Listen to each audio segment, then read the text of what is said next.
Right now we will have the sweetest partner of the bridal parties. And first of all, right next to me is the very cool, very handsome, representing the boys, ladies and gentlemen. This is Terrence. Make some noise for Terrence, ladies and gentlemen!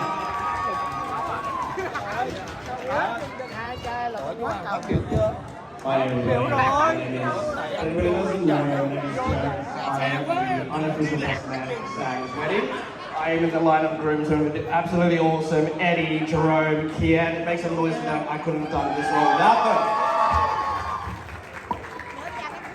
Thanks for joining us on such a lovely night for Sang and me. I feel like, I've known the both of them, and it's this long freaking story that's like culminated into such an amazing love story. So, for those of you that don't really know or didn't receive it, both of the couples sent out a pre-wedding video. It was really nice, very wholesome, exactly what you would want a relationship to be. Loving, caring, they'd stare at each other's eyes and you could tell that they were in love, whatever. But, that's great and all, but I think, it's really corny. It's like, you'd read a diary note from a person's friend, like their diary, and you just kind of cringe a little, and you'd be like, oh man, Sang doesn't talk like that. But it's crazy that he's talking like that about the love of his life. But, obviously, these two tables here in front of us are his close friends, and he really loved him. And for those of you that don't,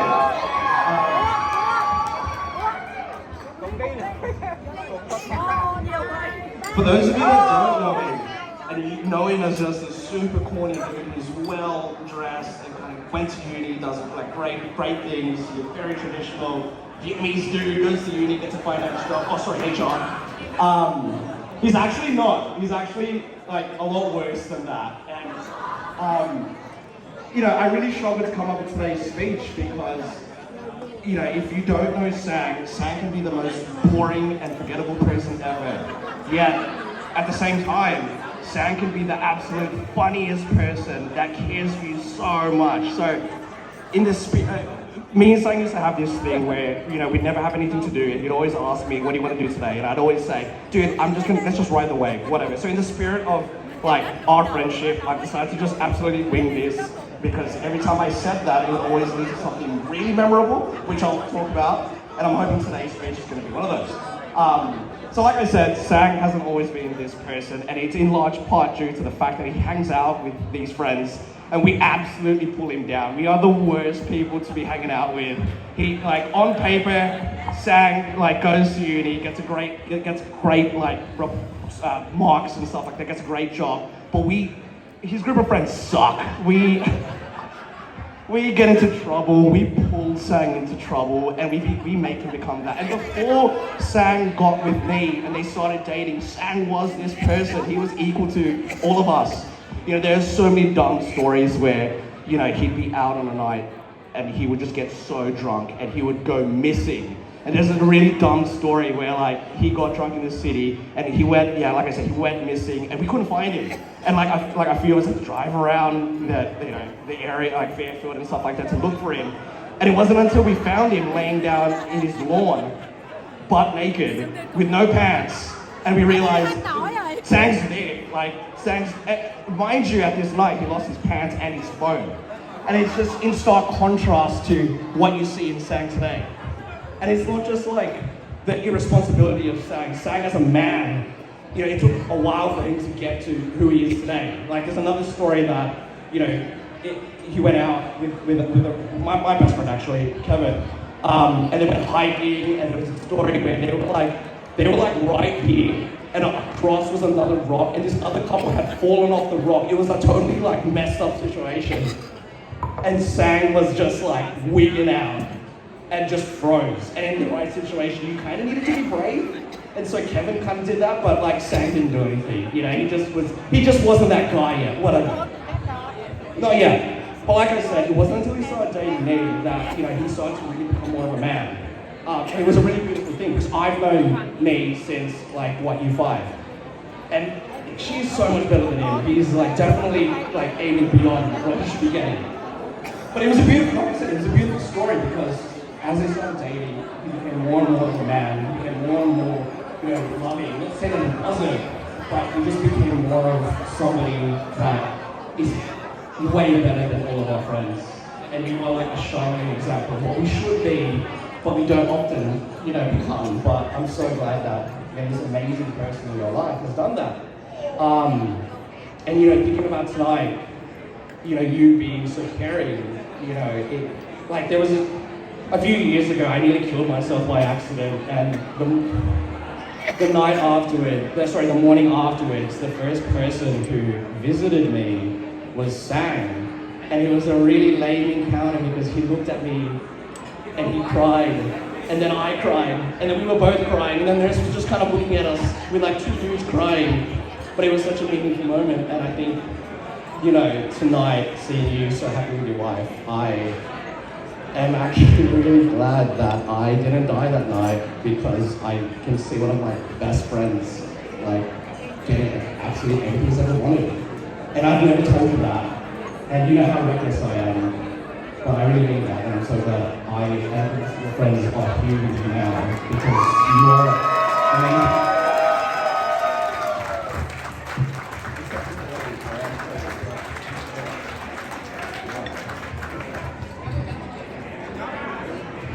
Okay, thank you, Sydney. I'm going to pass it to the next person. Let's go, it's Anastasia.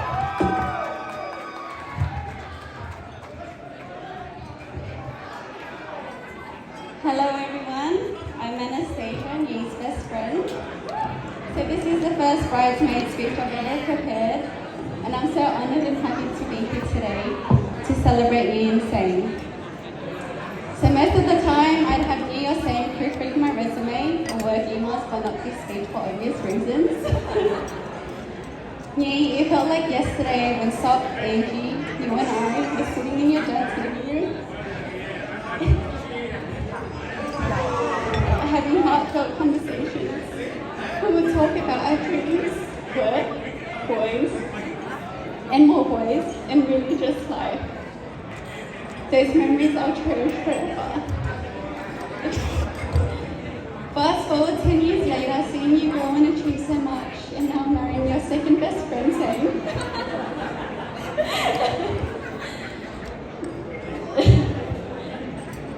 When Sang told me about proposing, I couldn't help but start noting ideas down for this speech. I have 1,000 memories and thoughts I want to share, but I'll try to keep it short and sweet. It was during high school when we first met, when we were just friends playing Oz tag. And it wasn't until after high school I felt like we really connected. Working at 4 companies together, traveling to Thailand and New Zealand, we couldn't get enough of each other.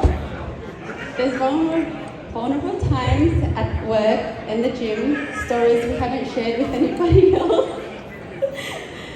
We help each other through those times with encouragement and endless amounts of laughter. And for those who don't know, Nyi once bleached my hair.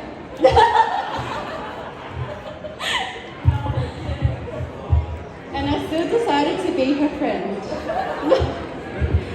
Now, even though my hair grew back, our friendship blossomed. Nyi, without you, I wouldn't be the person I am today. I know this because you have helped me make every important decision in my life, big or small. Since we became friends, I value your opinions and thoughts more than you know. Nyi, your bright smile, pure soul who has nothing to do with grow sunshine. You are all things good, smart, confident, empathetic, all the things that you can list. After all our hangouts and chats, I've never felt alone, but rather heard and happy. I'm sure most of you out there would say the same about Nyi. Nyi used to say all she wanted in a guy was a church boy. And boy, did she get her wish. Sang, you ticked all the boxes for Nyi plus a million times more. Today, you have shared your vows with Nyi that every time, you've shared your vows with Nyi to each other, but I need to add a few more things. You also vowed to me that every time you go out with the boys to update on your whereabouts and to do all the silly activities that Niche suggested. Witnessing you both grow from teens into adults and form a love and bond that brings out the best in each other is truly a blessing. I remember back at CBA when we were all working together back in HR Direct.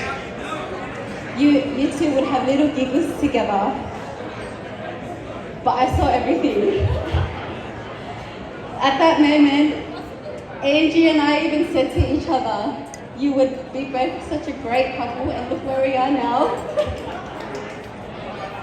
The love that you both share has made me cringe and heartfelt all at the same time. I love you guys so much. I wish you both all the love and happiness and amazing things in life, plus more.